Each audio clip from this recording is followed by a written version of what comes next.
Hello friends, welcome to my YouTube channel. आने वाले episode में आप देखेंगे कि खुशी अर्णव को गले लगा लेती है। उसके बाद खुशी अर्णव से दूर हटकर बाबूजी के कैबिन के बाहर जाकर सोचती है कि क्यों रोए हम उनके सामने, क्यों हमें सरकने के लिए उनके कंधे की जरूरत पड़ी। उधर अर्णव भी कमरे के बाहर जाकर क्यों नहीं रख पाया हाथ। वो चाहती थी कि मैं उससे कहूँ कि सब ठीक हो जाएगा, मैं उसके आंसू को सिर्फ देखता ही रह गया। उधर बुआ जी गरिमा से कहती है कि थोड़ा दूध पी लो, थोड़ी ताकत आएगी। और कहती है कि पता नहीं वो क्या कहना चाहते थे, पहले शाम शाम कहा, फिर सासा कहकर बेहोश हो गए। तभी शाम बुआ जी से कहता है कि बुआ जी कहीं वो शादी तो नहीं कह रहे थे। बुआ जी कहती है कि सुनाई तो ऐसा ही कुछ दे रहा था। शाम कहता है कि बुआ जी जब से दिल्ली आए हैं तब से दोनों बेटियों की शादी के लिए ही चिंतित रहते हैं। खास करके खुशी जी को लेकर वो चिंतित रहते हैं। आपने मुझसे कहा था ना कि खुशी जी उनकी सगी औलाद नहीं है। तभी बुआ जी शाम को रोक लेती है। शाम कहता है कि जो भी हुआ बहुत बुरा हुआ।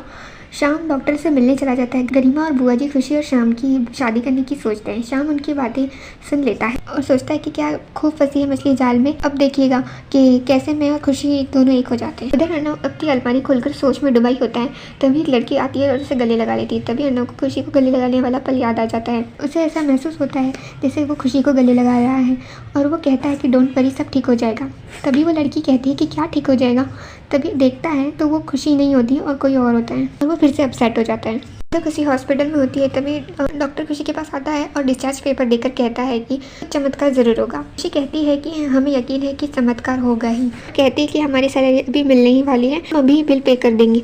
डॉक्टर कहता है कि नसीन रायचंदा बहुत ही अच्छे इंसान है, उन्होंने हमारे हॉस्पिटल के लिए बहुत कुछ किया है। डॉक्टर कहता है कि मैं मैनेजमेंट डिपार्टमेंट से बात कर लूँगा। उधर वो लड़की अर्णव से पूछती है कि इतने अपसेट क्यों लग रहे हो। तब अंजलि कहती है कि इनकी जो बच्चे अनाथ होते हैं ना, उन्हें ही पता होता है कि जब कोई बीमार पड़ता है तो उन्हें कैसा लगता है। अगर खुशी और पायल उसके बाबूजी से कहते हैं कि बाबूजी आप चिंता मत कीजिए, सब ठीक हो जाएगा, हम सब संभाल लेंगे। उसके बाद खुशी अर्णव के पास जाती है और अपनी सैलरी अर्णव से मांगती है। अर्णव खुशी को चेक देता है और उस पर 27,000 अमाउंट लिखा होता है। खुशी अर्णव से पूछती है ये हमारी बात तो 30,000 की हुई थी ना। फिर अर्णव कहता है कि तुम्हारा ये TDS कटा है। अंजलि कहती है कि हमारे यहाँ पे अकाउंटेंट का 10% कटता है। फिर खुशी कहती है कि हमें पैसों की जरूरत है, हमारी मजबूरी है। अर्णव अंदर चला जाता है। तब खुशी कहती है कि गुस्से हो गए, हमारी मजबूरी भी नहीं समझते, और वहाँ से वो चली जाती है। तभी अर्णव पैसे लेके आता है और पूछता है कि कहाँ गई खुशी। तभी अंजलि कहती है कि वो तो चली गई, उसे जल्दी थी, बहुत परेशान थी बेचारी। उधर शाम खुशी के बाबूजी के पास आता है और कहता है कि आपको कुछ दिखाना चाहते हैं, और वो एक रिंग निकाल कर कहता है कि खुशी जी के लिए ली है।